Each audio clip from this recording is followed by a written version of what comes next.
Hi, everyone. I'm here once again with Tuomas Ilander from Blokgarden.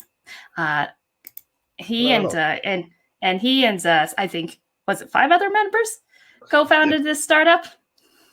Yeah, that's right, Vivian. Yeah, Yes, it's yes. me and 5 other people, and we have started the company called Blokgarden. Yeah. All right. Anyhow, nevertheless, I am of course always as happy to interview you again, see where you're at and what you've been doing.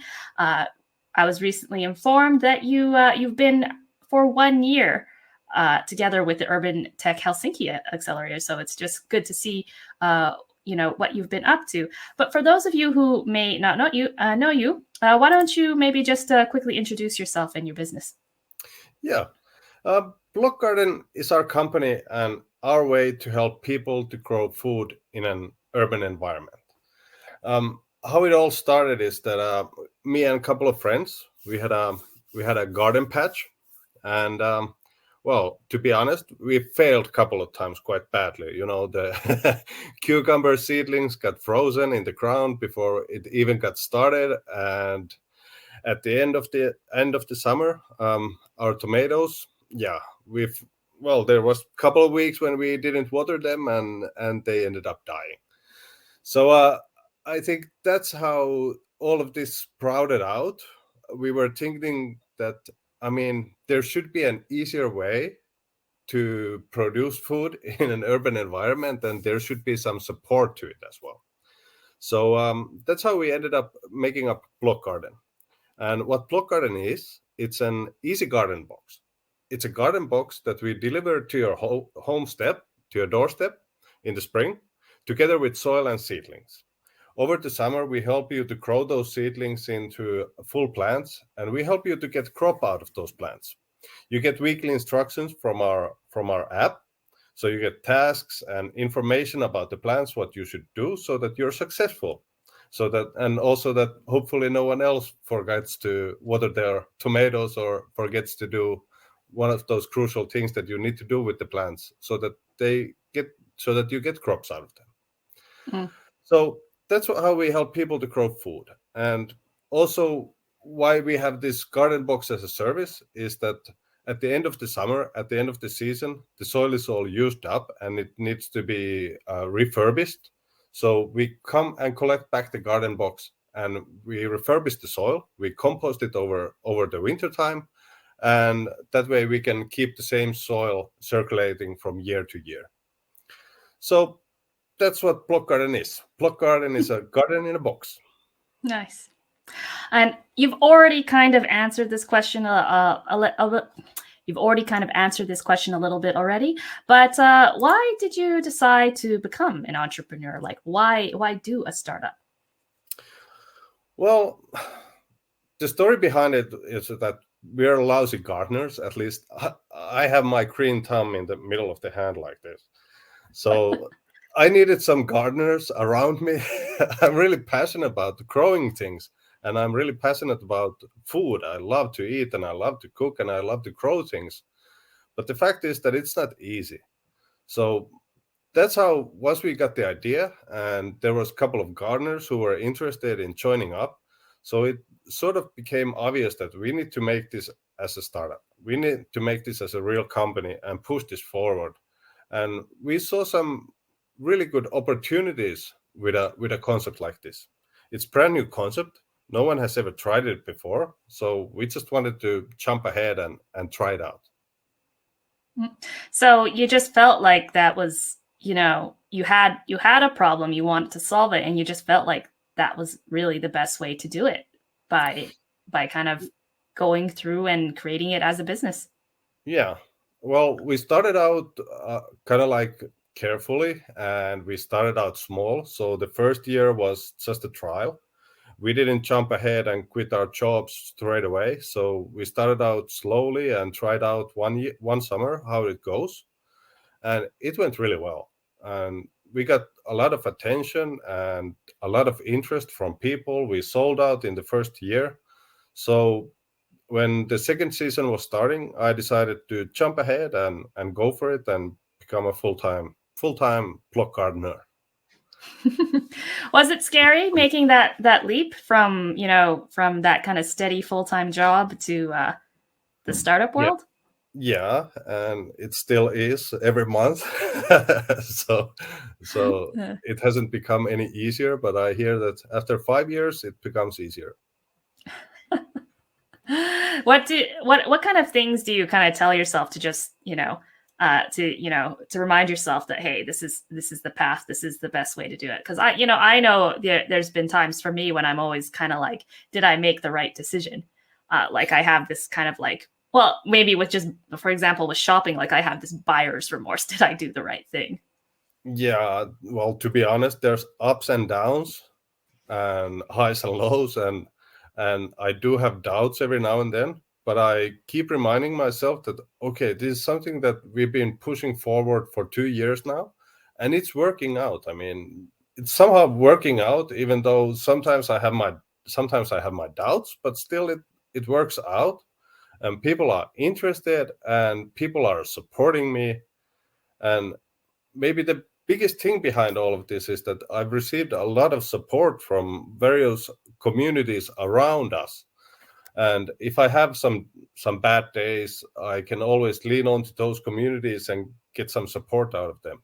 So maybe that has been the secret, that I'm not, well, we have a team of 5 people, but there's also other groups who are interested in our company as well, and supporting us. So maybe that's where I get my energy, I would say. That I think that constant reaffirmation that, from the community that, hey, this is something we need, and this is a great idea, Yeah. and we should keep working on it. Um, for aspiring entrepreneurs who maybe are having a hard time making that leap, because I think, I've talked to quite a few people who are like, oh yeah, I have this really great idea, but they're not ready to make that step forward into the full time. They're really afraid of the lack of the financial Mm. stability. Do you have any, comments or like thoughts that you'd like to give to those people, like about that? Because I find, especially in Finnish culture, the idea of not having a steady job is very, very daunting, like even more so than in North America. Like in North America, it's a little bit more acceptable to be an entrepreneur and to constantly try and fail and not have a job and start again. What would you say? What words of wisdom, for example, would you have for people doing that here? Words of wisdom. Well, you just need to rely on the fact that it's not going to be easy, and it's not going to be the most steady thing, or there might be times when you don't have that much money. But the fact is that if you trust in your idea, you just need to make the leap. I mean, we started out small and we got a confirmation that there is something behind the idea. So the first thing is, don't quit your job on the first day. Just try it out small somehow. Just try to get the traction behind it. But when you find the traction behind it, then you need to make the decision if you want to go full time or if you don't want to do it at all. At some point, you need to make the decision, and it's really daunting to make that decision. But once you make the decision to leave for the company, then it's a big leap. And once you just go for it, you can just feel comfortable with yourself, and feel good about yourself that you can do it. And I guess specifically in your case, you don't have to worry about a lack of supply of food, since your whole business is about growing your own food. Yeah, well, at the summertime we have plenty of cucumbers and salad to eat, so that's not a problem.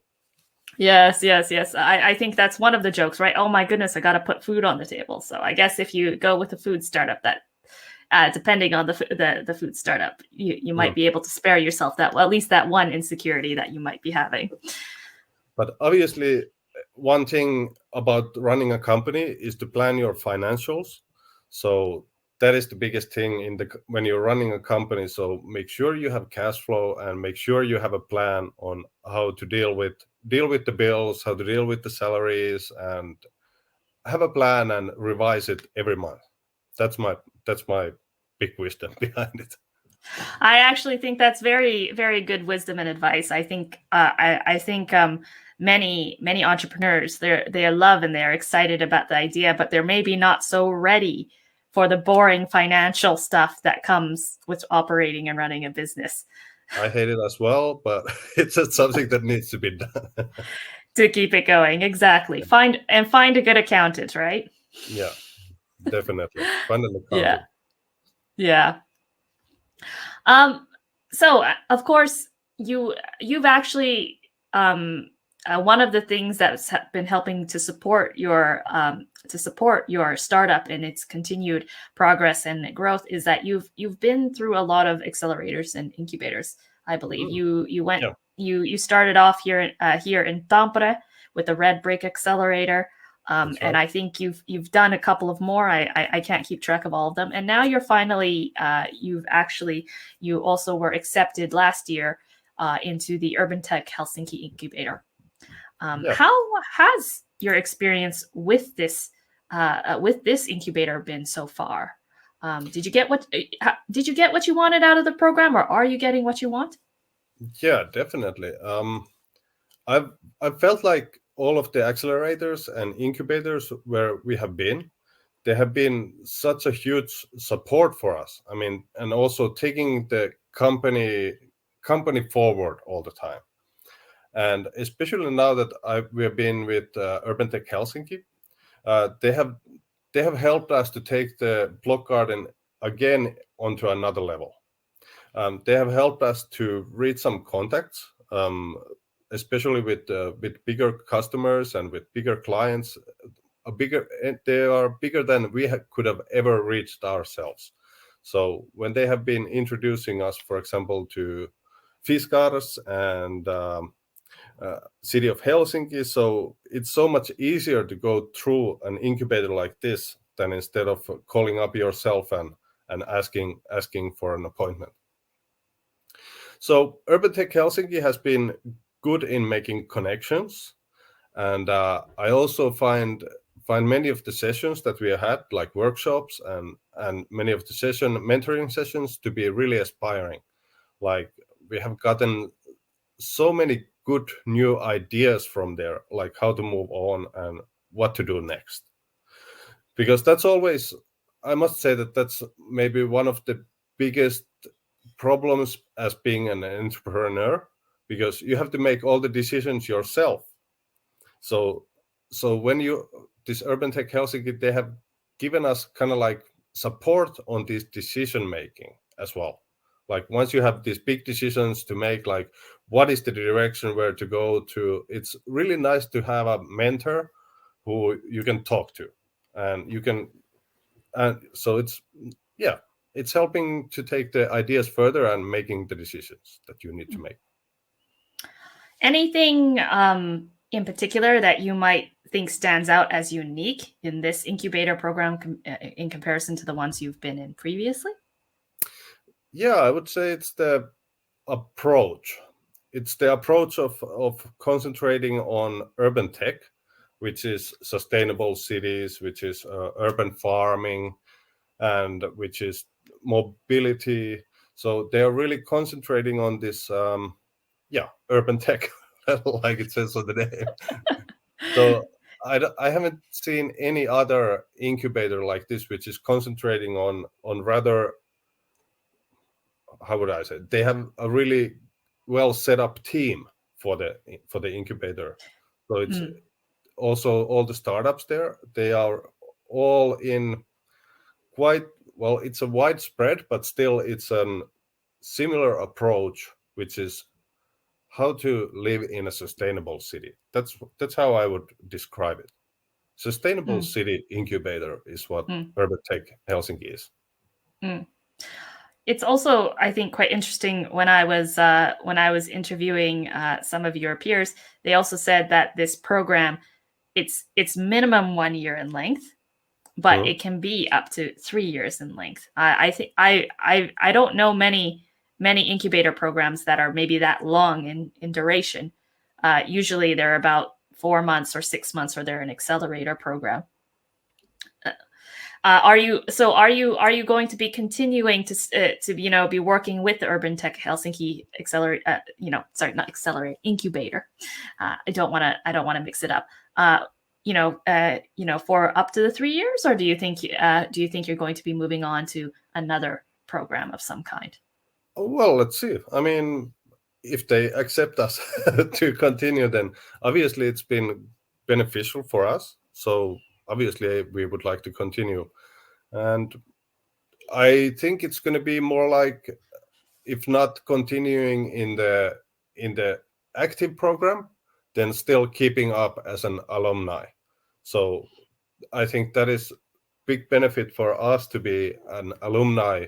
For example, being alumni in the previous accelerators and incubators, there has always been connections and ideas coming up after the incubator or the accelerator. So this is what benefits us mostly when you're in an accelerator or an incubator like this. And who else would you recommend this program to? Well, I would recommend it to anyone who has a company running. So I would say that you need to have the basics done.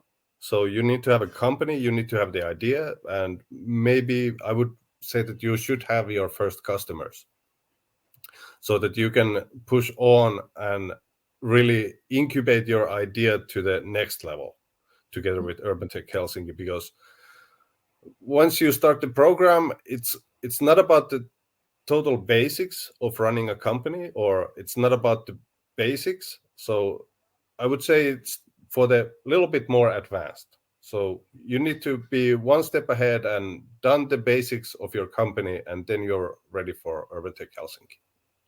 Maybe found that accountant and gotten that financials and that cash flow going. Yeah. I guess. Yeah. And well, as either a graduate or an alumni, or if you're continuing in the program next year, I mean, what are your expectations going forward for the program? Are you planning on utilizing, any advisors or mentors or public entities that maybe that the program has given you, maybe in the Helsinki area? Are you going to also maybe are you looking for some other service as well, in addition to that, to support as well? Well, obviously we are using all the connections that we have received so far, and this incubator program is obviously a constant improvement, and constantly taking it to the next level, making the new contacts and keeping up with the old ones. So that's what it's about. It's running the business. What else would you like to see? Whether it's in this UrbanTech Helsinki program, or it's actually just in general. What are you looking for as a startup to help continue your growth and acceleration? Well, usually startups are acting in a space where no one has been before. So usually startups are kind of like pioneers in their business. Mm-hmm. So I would say that I would hope to get more support, or actually, I mean, we have received a lot of support from the cities and municipalities. So I'm hoping to see this more also in the future. So the support of the municipalities and the governmental support for a starting company in a pioneer field is really important. So that's what I'm hoping to see also to be continuing in the future. I think in my last meeting too, Panu was saying he's looking for good team members as well, or good ways to recruit. Is that something that you also are looking for as well? Well, right now we have a great team. So obviously we're always looking for great new people to join up and to support the cause. So new people are always welcome. Yeah. Great to hear. And of course, let's switch over a little bit into, of course, I think a topic that's been really at the forefront for you guys. You're really taking an interest, I think, in community gardening. So I just want to ask, how do you feel about the future of community gardening?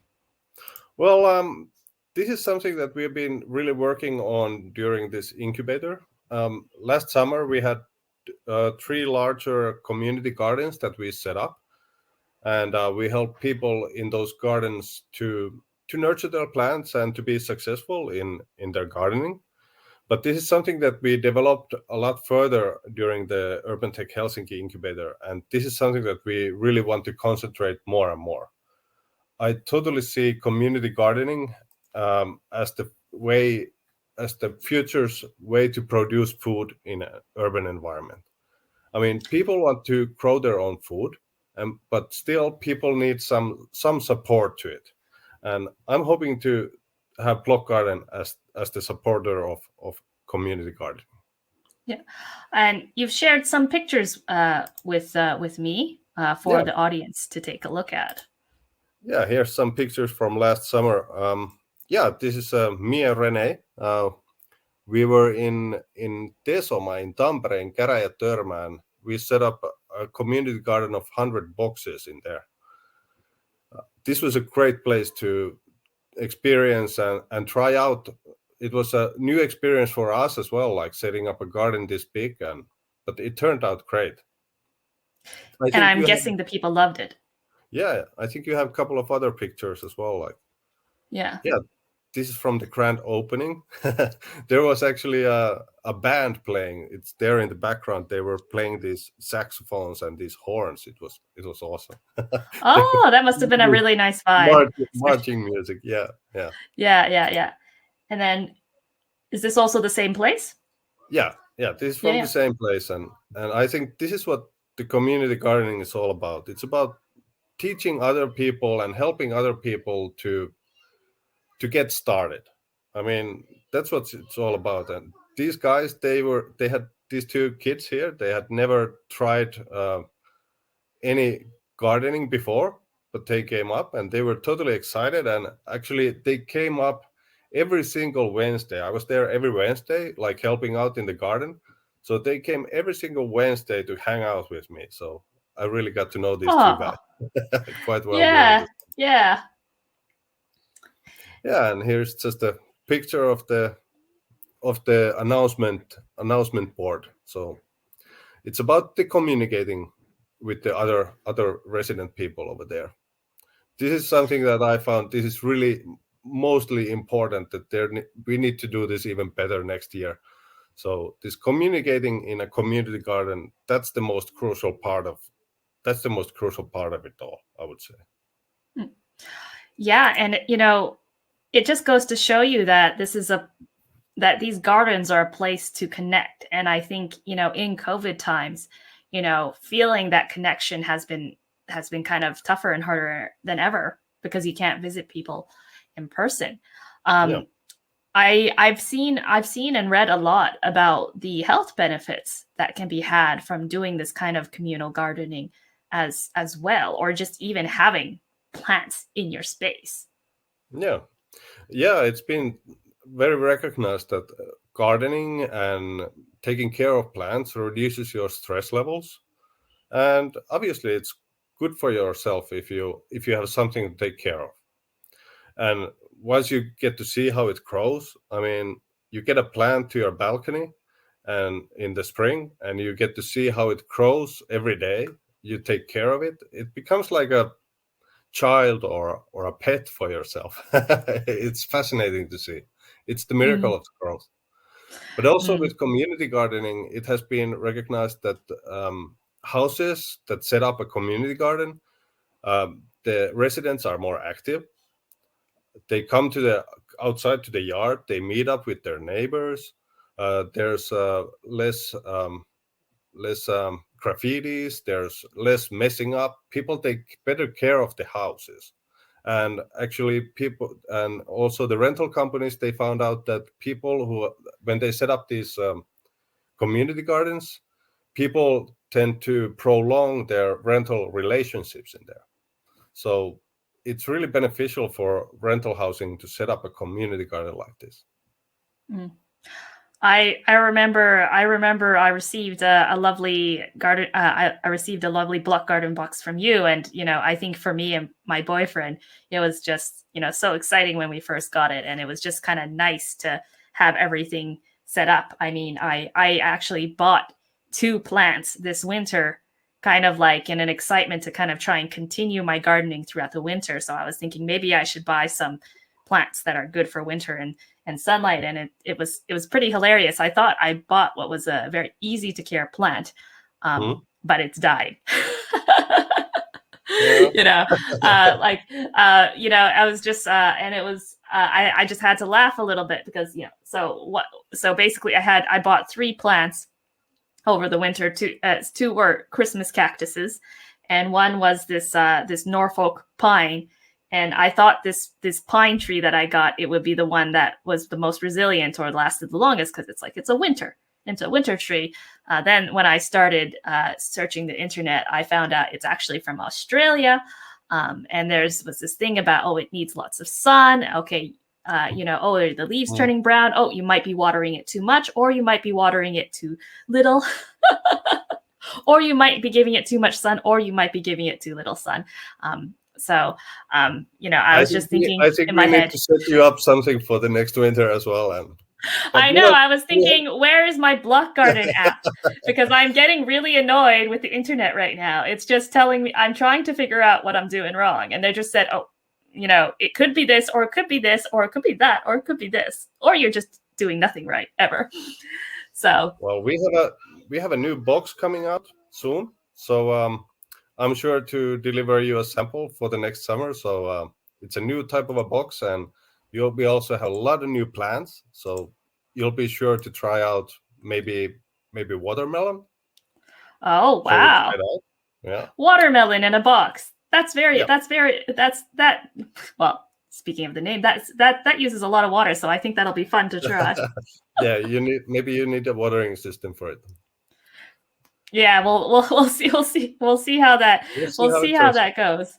Yeah, and of course, we did those videos in that vlog of that journey as well. So I better post that soon, because I think you're going to be starting collecting orders soon for the people who want boxes in the spring. Yeah, webshop is opening quite soon, next week, I hope. It's on the final stretch, and looking forward to next spring.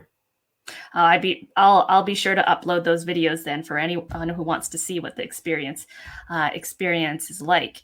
Thank you so much, Tuomas, for talking with me yet again. I just want to ask, do you have any final words of aspiring wisdom for agritech and food tech entrepreneurs who maybe want to do something like what you did? Yeah. Since we have started, I have actually realized what's the current status of the traditional farming. And I must say that we are facing a food crisis within few decades. So now is the time that we need more agritech people and more food tech people who will take up new methodologies, who will take up gardening in the cities, who will start up vertical farms. We need new techniques for producing food, and now is the time. So there has never been a better time to jump on board to be a food producer. So come along.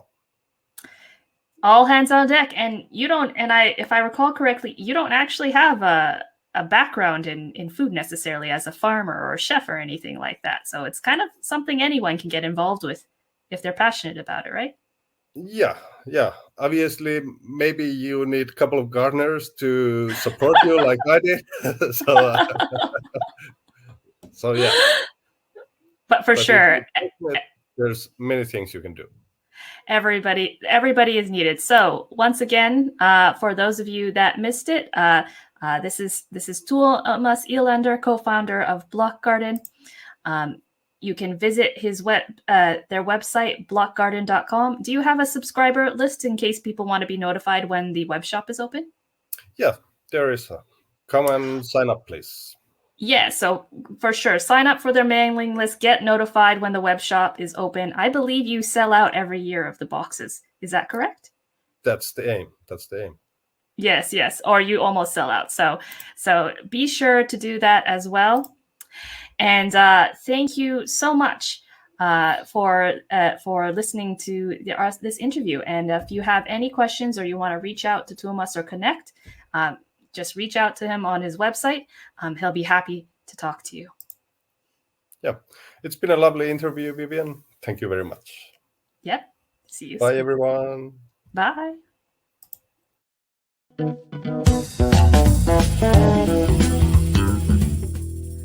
Today's live stream was powered by our partner, Restream.